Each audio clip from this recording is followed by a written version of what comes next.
Hello दोस्तों, हम लोग आज पढ़ेंगे रेखा और कोण के बारे में। रेखा और कोण पे कुछ सवाल हमने पिछली वीडियो में बताए हैं। अगर आपको उस वीडियो को देखना है तो आप डिस्क्रिप्शन में जाके वो लिंक पे क्लिक करिए, आपको पिछला वीडियो मिल जाएगा।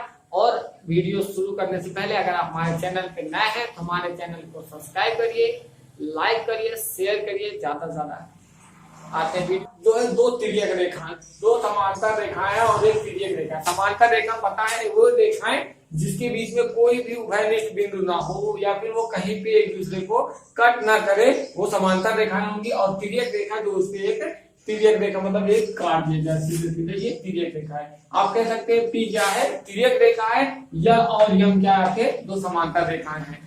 अब इसमें एक रेखाओं से देखिए कितने कोण बन रहा है। एक पॉइंट पे 4 कोण बन रहा है, यहाँ पे भी 4 कोण बन रहे हैं, दोनों मिला के 8 कोण बन रहे हैं। तो अभी हमने सबका नाम दे दिया, 1 2 3 4 5 6 7 8 कोणों का नाम दे दिया गया, जिसमें आप बताना है कौन से कोण है। जैसे 1 और 2 3 4 ऐसे देखेंगे तो सबसे पहले देखिएगा संगत कोण किसे कहते हैं। संगत कोण आपका दिखा दीजिए। जैसे देखिए जो एक संगत कोण मतलब जैसे कोण 1 है, कोण 5 का संगत कोण है। आपको दोनों का युग्म बताना है, सिर्फ जोड़ा बताना है कौन कौन से संगत कोणों का जोड़ा बन सकता है।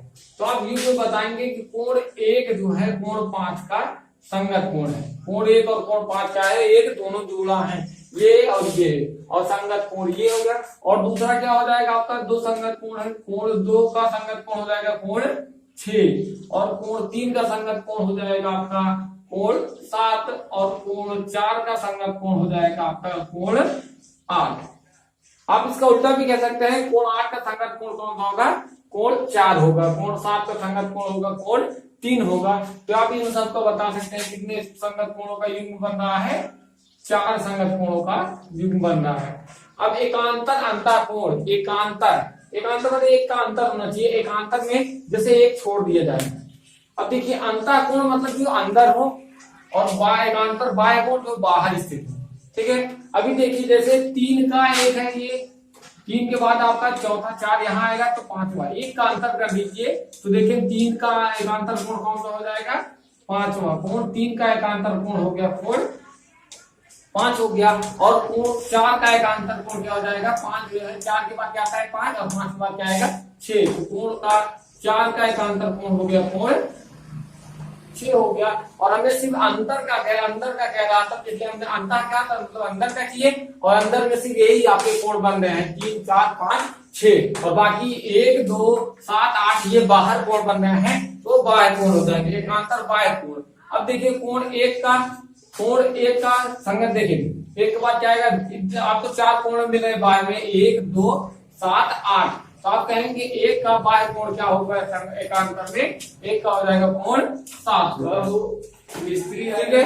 और कोण 2 का संगत एकांतर कोण हो जाएगा, कोण 2 का संगत एकांतर कोण हो जाएगा कोण 8। आपको ये कोण का अंतर दे देना है। जैसे देखिए 1 2 7 8 4 कोण है आपके पास। तो आप करेंगे, अगर 1 ले रहे हैं तो 2 को छोड़िए 7 ले लीजिए। 2 को ले रहे हैं, 2 का संगत एकांतर बताना है तो 2 लीजिए, 7 छोड़ के 8 ले लीजिए, ठीक है। तो एकांतर बाह्य कोण क्या हो गया, 1 का हो गया 7 और 2 का हो गया 8 हो गया। अब कह रहा है एक तरफ के अंतःकोण, एक तरफ के मतलब ये देखेंगे एक जैसे एक तिर्यक रेखा 1 है, इसके तरफ के दो अंतःकोण क्या है 3 और 6 बन रहे हैं। कोण 3 और कोण 6 क्या है, एक ही तरफ के बनने वाले एक दो अंतःकोण है, ठीक है।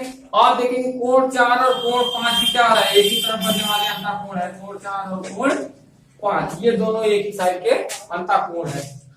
एक बार फिर देख लीजिए, पहले बताएंगे संगत कोण मतलब किसका संगत में बन रहा है। देखिए सेम इस लाइन पे ऐसा एक जो बन रहा है, इधर फिगर बन रहा है, 2 फिगर बन रहा है। अगर 1 का संगत कोण पूछेगा 5 हो गया, 2 का संगत कोण 6, 3 का कोण 7 और कोण 4 का कोण संगत क्या हो गया 8 हो गया। फिर उसके बाद क्या रहा है एकांतर कोण भी 2 हो गए, एक हो गया अंतःकोण, एक बाह्य कोण। एकांतर में जो अंतर मतलब अंदर वाले, अंदर के कितने कोण है 3 4 5 6। अब इसमें से चारों का एक समझिए, जैसे 3 का है, 3 के बाद एक छोड़ दीजिए, 3 एक का अंतर करना 4 छोड़ दीजिए 5, 3 और 5 हो गया और 4 लेंगे तो 5 छोड़िए 6 हो गए, 4 और 6 मतलब देखेंगे एक 3 का अंतःकोण क्या हो गया, सॉरी 3 का एकांतर कोण क्या हो गया 5 हो गया अंतःकोण में, और 4 का एकांतर कोण क्या हो गया 6 हो गया।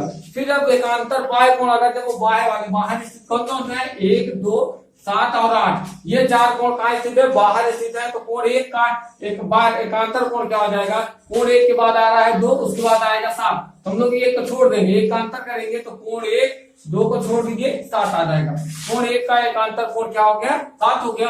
कोण 2 फिर उसके बाद 7 फिर 8 आ रहा है, हम लोग कहेंगे कोण 2 का एकांतर कोण क्या हो गया, कोण 7 के बाद 7 छोड़ेंगे तो 8 आ जाएगा। ठीक है, अब दूसरा क्या, एक तरफ के अंतःकोण, एक तरफ के अंतःकोण, एक तरफ में मतलब देखिए एक रेखा, इसके अंतःकोण कितने कोण बन रहा है, ये देखिए 3 और 6 बन रहा है, इधर 4 और 5 बन रहे हैं, दोनों एक ही तरफ बन रहे हैं, तो हम लोग कहेंगे 3 और 6 हो गया, 4 और 5 हो गया। अब इसमें क्या इंपॉर्टेंट बात है, एक जब तिर्यक रेखा द्वारा दो समांतर रेखाओं में बने कोणों का संगत कोणों का युग्म जो होता है वो बराबर होगा। संगत कोणों का युग्म हम लोग भी पढ़े थे, संगत कोण कौन कौन से हैं, फिर देख लीजिए। संगत कोण आप बता सकते हैं, अगर आप पिछला तुरंत यही पढ़ाया गया संगत कोण का युग्म, संगत कोणों का युग्म क्या कौन कौन सा है, देखिए कोण 1 का संगत कोण क्या होगा, कोण 5 हो जाएगा।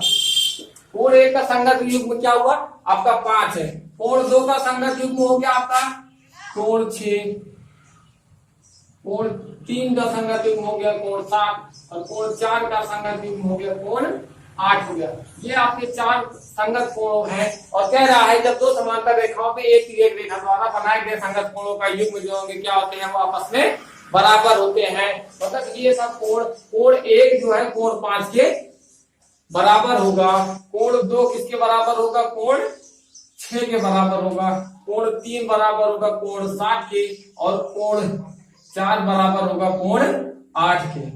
ये आपके इंपॉर्टेंट बातें, आप इसको याद रखेंगे, आगे अपने में इसका यूज करेंगे। दूसरी बात देखिए कि एकांतर कोण, एकांतर कोणों का युग्म दो समांतर रेखाओं में, वो बता दीजिए। एकांतर कोणों के युग्म क्या होंगे, वो भी आपस में बराबर होते हैं। एकांतर युग्म के कोण भी आपस में बराबर होंगे।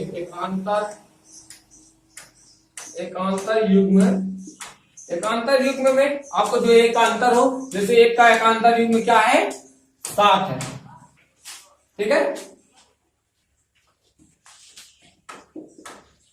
कोण 1 बराबर होगा किसके, कोण 7 के, क्योंकि जिसका जो एकांतर कोण है वो एकांतर कोण बराबर होंगे। कोण 2 का एकांतर कोण कौन सा है, कोण 8 है, तो ये भी बराबर होगा। कोण 3 का एकांतर कोण क्या है, कोण 5 है, तो कोण 4 का एकांतर कोण क्या है, कोण 6 है।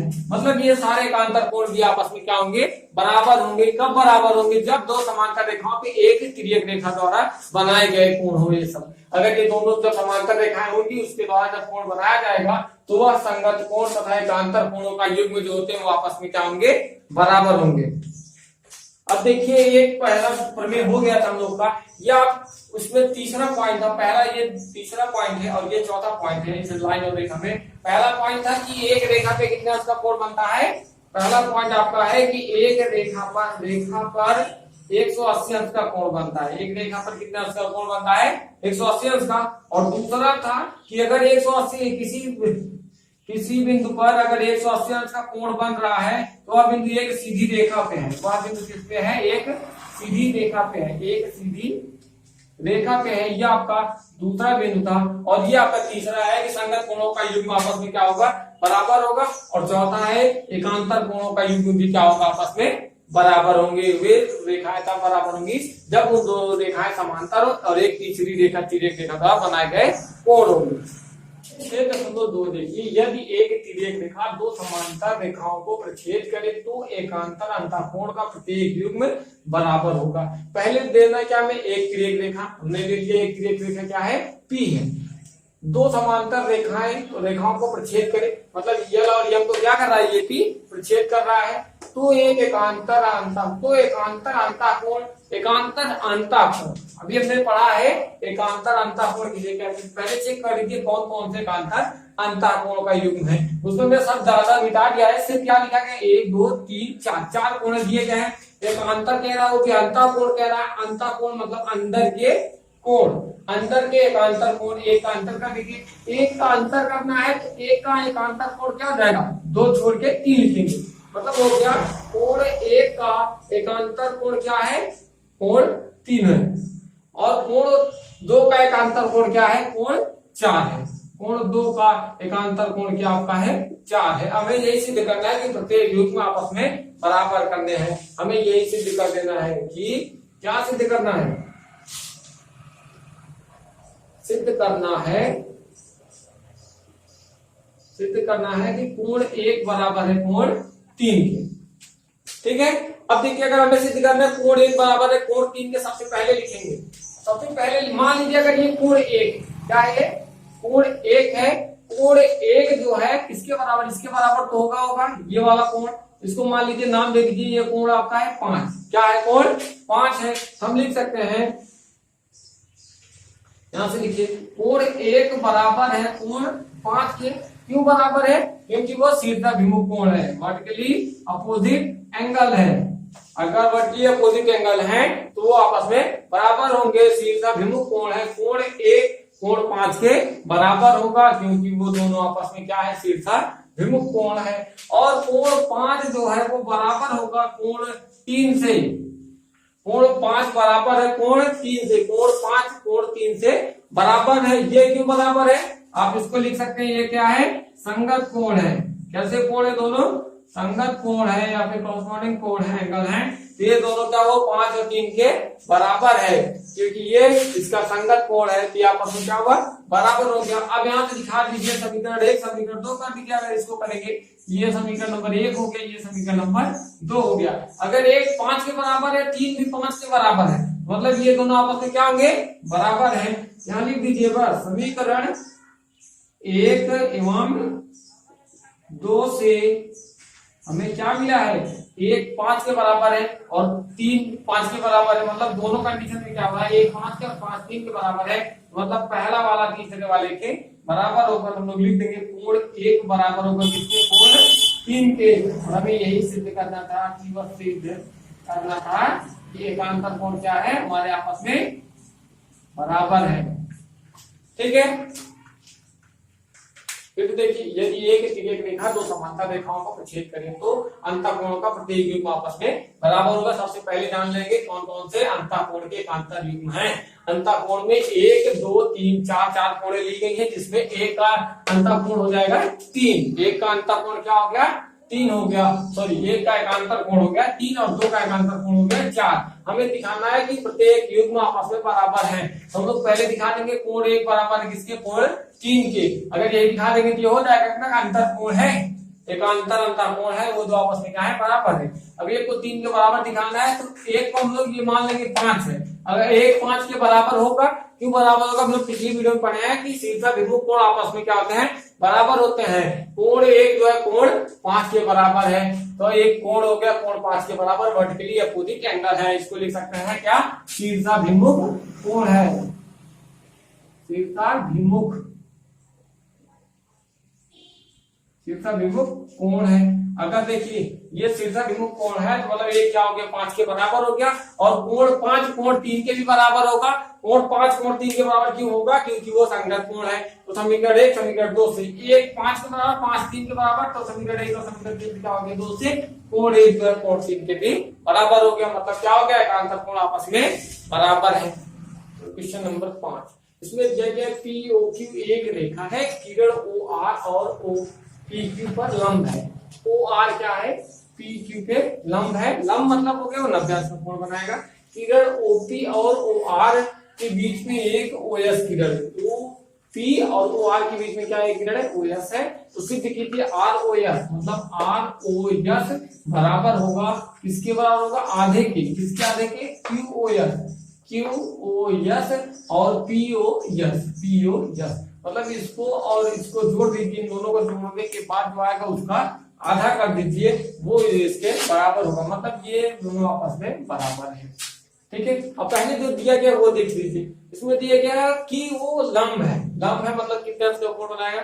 90 अंश का कोण बनाएगा। वो कोई मैटर नहीं करता। ये एक रेखा है POQ। क्या है? एक POQ।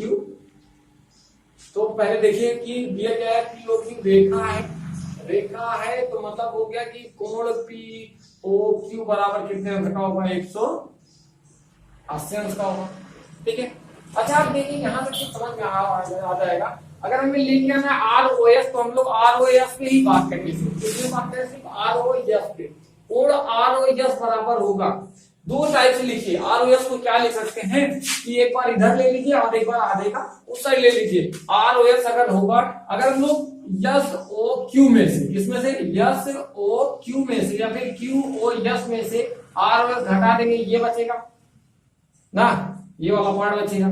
या फिर अगर आर ओ एस बराबर क्या करेंगे कि अगर क्यू ओ यस में से आर ओ क्यू घटा दीजिए, आर ओ एस बराबर किसके होगा कि Q O S minus Q O are.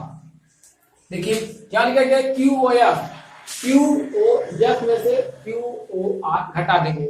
अगर इस पूरे बड़े वाले में से इतने में से इतना कोण है, इसमें से अगर इसको घटा देंगे तो बचेगा यही आर ओ एस। हमने वही लिखा, आर ओ एस बराबर है क्यू ओ एस माइनस में क्यू ओ आर। इसको बहुत ध्यान से समझिए, बस 2 लाइन में ही सवाल है, अगर आप नहीं समझेंगे तो पूरा कभी नहीं लगा पाएंगे सवाल।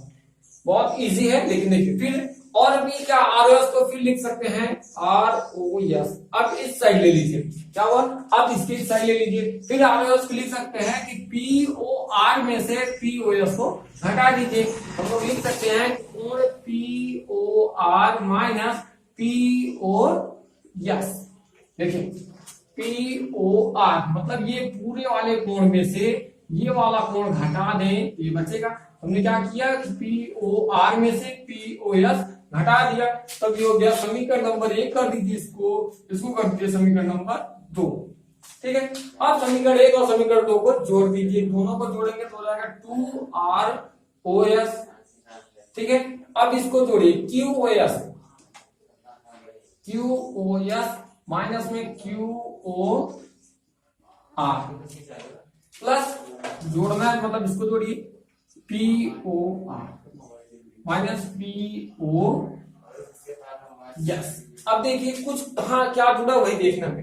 क्यू ओ आर कहाँ है, क्यू ओ आर, ठीक है, P O R, P O R, Q O R और पी ओ आर दो चीज हो गया।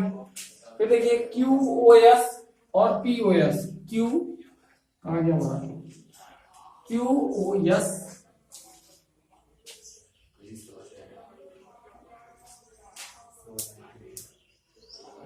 मैं क्यू ओ एस लेके आना है, मतलब इसको छोड़ दीजिए। मैं पी ओ एस लेके आना है, पी एस को छोड़ दीजिए। ठीक है, अब देखिए क्यू ओ एस और पी ओ आर ये आपस में बराबर होंगे, क्योंकि वो लंब हो रहा है।